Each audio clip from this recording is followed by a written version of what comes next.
ലാസ്റ്റിലെ മന്തിലാണ് പറയുന്നതെങ്കിൽ 2 മാസം മുമ്പ് പറയുന്നത് പറയും ഓ 2-3 മാസത്തേക്കാണ് കൊടുക്കുന്നത്, അല്ലെങ്കിൽ 1 മാസത്തേക്കാണ് കൊടുക്കുന്നത്. ഞങ്ങൾ 6 മാസത്തെ ഉത്തരവാദിത്വമാണ് എടുക്കുന്നത്. ഒരു വർഷത്തിൽ കൊടുക്കേണ്ടതിന് 6 മാസത്തെ ഉത്തരവാദിത്വം എടുക്കുന്നത്. 6 മാസം കൊടുക്കുമ്പോൾ ഇത് കൊടുക്കാൻ പറ്റുന്നതാണെന്ന് ആൾക്ക് ബോധ്യപ്പെടുമല്ലോ. ഇതൊക്കെ നടക്കുമോ? ഇതൊക്കെ നടപ്പാക്കാൻ വേണ്ടിയാണോ പ്രഖ്യാപിക്കുന്നത്? ഇതൊക്കെ വെറും ഇലക്ഷൻ സ്റ്റണ്ടല്ലേ? ഇതാണ് ഇപ്പോൾ പ്രതിപക്ഷ നേതാക്കൾ പറഞ്ഞുകൊണ്ടിരിക്കുന്നത്. BJP നേതാക്കൾ അത് ഏറ്റുപിടിക്കുന്നുമുണ്ട്. പ്രതിപക്ഷ നേതാവ് VD സതീശൻ മുതൽ UDFിൻ്റെ എല്ലാ നേതാക്കളും ഇപ്പോൾ ചർച്ചകളിലും പുറത്തും പ്രസംഗങ്ങളിലും ഒക്കെ പറയുന്നത് ഇതൊന്നും നടപ്പാകാൻ പോകുന്നില്ല. കേരളം തകർന്ന് കുത്തുപാളയെടുത്ത് നിൽക്കുകയാണ്, സാമ്പത്തികമായി തകർന്നിരിപ്പാണ്. ഇതൊക്കെയാണ് ഇവരുടെ പതിവ് വാക്കുകൾ. എന്നാൽ നടപ്പാക്കാൻ പോവുകയാണ് എന്നാണ് സർക്കാർ വൃത്തങ്ങൾ വ്യക്തമാക്കുന്നത്. എപ്പോൾ മുതൽ? നവംബർ 1 മുതൽ.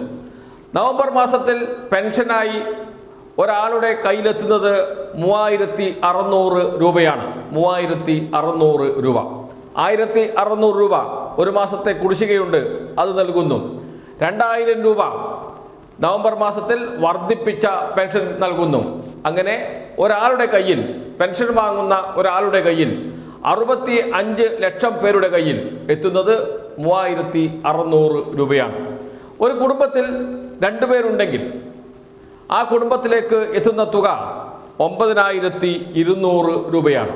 അതെങ്ങനെ എന്ന് ചോദിക്കും.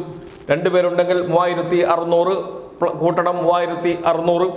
അതോടൊപ്പം അവരുടെ കൂടെ ഒരു സ്ത്രീ നേരത്തെ സർക്കാർ പ്രഖ്യാപിച്ച സാമൂഹ്യ സുരക്ഷാ പദ്ധതിയിൽ ഉൾപ്പെട്ട കുടുംബമാണെങ്കിൽ അവർക്ക് ലഭിക്കുന്ന 1 ലക്ഷം രൂപ. 31 ലക്ഷം പേരുണ്ട് സ്ത്രീകൾ കേരളത്തിൽ.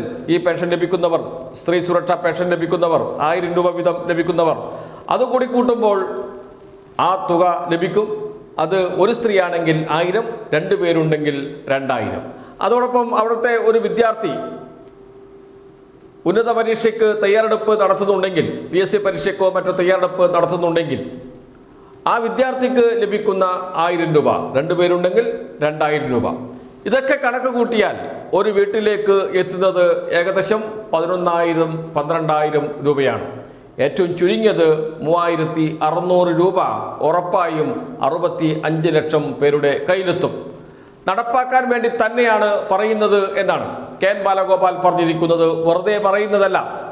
ഏറ്റെടുക്കുന്നത് 1-2 മാസത്തെ മാത്രം ബാധ്യതയല്ല, 6 മാസത്തേക്ക്. തെരഞ്ഞെടുപ്പിന് ഇനി 6 മാസമുണ്ട്. നിയമസഭ തെരഞ്ഞെടുപ്പിന് 6 മാസമുണ്ട്. 6 മാസത്തേക്കുള്ള പണം ഇപ്പോൾ തന്നെ സംസ്ഥാന സർക്കാരിൻ്റെ കയ്യിലുണ്ട്.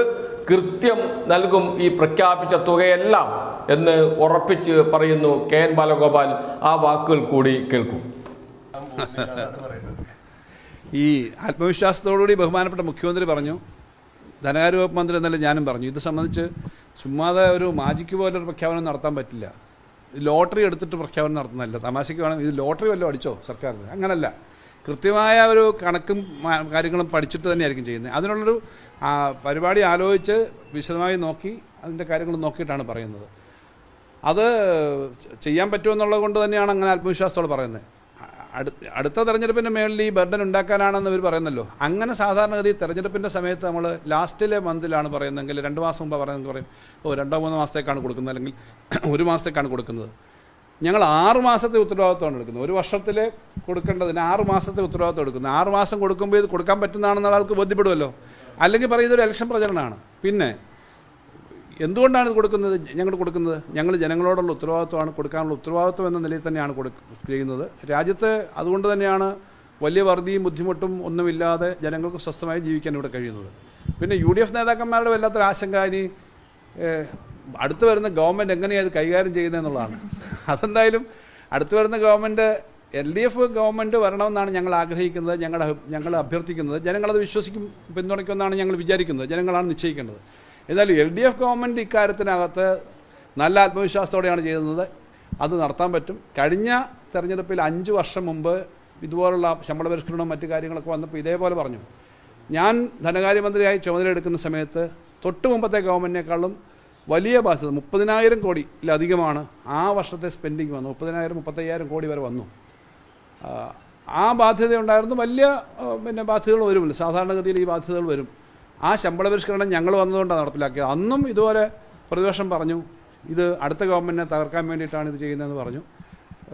LDF ഗവൺമെൻറ് അല്ലായിരുന്നു വന്നതെങ്കിൽ, തുടർച്ചയായിട്ട് ഈ ഗവൺമെൻറ് വന്നില്ലായിരുന്നെങ്കിൽ ആ പരിപാടികൾ പലതും നടത്താതെ നിർത്തിപ്പോയേനെ. അപ്പോൾ ഇത് നടത്താൻ പറ്റുമെന്നുള്ള ഉറപ്പാണ്, അത് നടത്തേണ്ട കമ്മിറ്റ്മെൻ്റ് ഉണ്ട്, അത് ചെയ്യാൻ പറ്റുമെന്നുള്ള വിശ്വാസത്തോടുകൂടി തന്നെയാണ് പറയുന്നത്. അത് ചെയ്യാൻ പറ്റും. എന്തായാലും പ്രതിപക്ഷത്തിൻ്റെ ആശങ്കയും ഈ സംശയങ്ങളും ഒക്കെ വളരെ ഗൗരവത്തോടെ ഞങ്ങൾ എടുക്കുന്നത്. എന്തായാലും ഇടതുപക്ഷ ജനാധിപത്യ മുന്നണി ഇത് തുടർച്ച വന്നു കഴിഞ്ഞാൽ ഇതെല്ലാം ചെയ്യുമെന്നുള്ളത് ഉറപ്പാണ്. ചെയ്യാൻ പറ്റുമെന്നുള്ള വിശ്വാസമുള്ള കാര്യങ്ങളെ പറഞ്ഞിട്ടുള്ളൂ എന്നാണ് പറയാനുള്ളത്. ഇപ്പോൾ മനസ്സിലായല്ലോ, വെറുതെ പറയുന്നതല്ല എന്ന്. സാമൂഹ്യ പെൻഷൻ ഒരാൾക്ക് 65 ലക്ഷം പേർക്ക് നൽകാൻ പോകുന്നത് 3600 രൂപയാണ് നവംബർ മാസത്തിൽ. അതോടൊപ്പം മറ്റ് ആനുകൂല്യങ്ങൾ ഇതെല്ലാം ചേർന്ന് ഒരു കുടുംബത്തിലേക്ക് എത്തുന്നത് ഏറ്റവും ചുരുങ്ങിയത് 3600 രൂപയാണ്, ഏറ്റവും കൂടിയത് 12000 രൂപയാണ്. ഒരു മാസം വീട്ടിലെത്തുന്ന തുകയാണ് എന്നോർക്കണം. അത് ആകെ എത്ര പേരുണ്ട്? 65 ലക്ഷം പേർ ക്ഷേമ പെൻഷൻ വാങ്ങുന്നവർ, 31 ലക്ഷം പേർ സ്ത്രീ സുരക്ഷാ പദ്ധതിയിൽ നിന്ന് 1000 രൂപ കൈപ്പറ്റുന്നവർ, 3 ലക്ഷത്തോളം വിദ്യാർത്ഥികൾ, അതോടൊപ്പം തന്നെ അംഗനവാടി ആശാ വർക്കർമാർ ഉൾപ്പെടെയുള്ളവർ എല്ലാം ചേർന്ന് 1 കോടി ആളുകളുടെ കയ്യിലേക്കാണ് പണം എത്തുന്നത്. എന്ന് വെച്ചാൽ ജനസംഖ്യയുടെ ഏകദേശം 33-35% വരെ ആളുകൾക്ക് കയ്യിലേക്കാണ് നേരിട്ട് പണം എത്തുന്നത്. അത് ഒരു വിപ്ലവം തന്നെ സൃഷ്ടിക്കും കേരളത്തിൽ എന്ന കാര്യത്തിൽ സംശയമില്ല. അതാണ് UDFനെ വല്ലാതെ ഭയപ്പെടുത്തുന്നത്. അതാണ് BJP നേതാക്കളെയും വല്ലാതെ ഭയപ്പെടുത്തുന്നത്. അടുത്ത സർക്കാർ ആര് എന്ന ചോദ്യത്തിന് ഉത്തരം ഈ ആനുകൂല്യം പറ്റുന്ന 1 കോടിയോളം വരുന്ന ജനങ്ങൾ പറയും. അതിൽ സംശയമില്ല. ആ അങ്കലാപ്പിലാണ് ഇപ്പോൾ UDF നേതാക്കളുള്ളത്.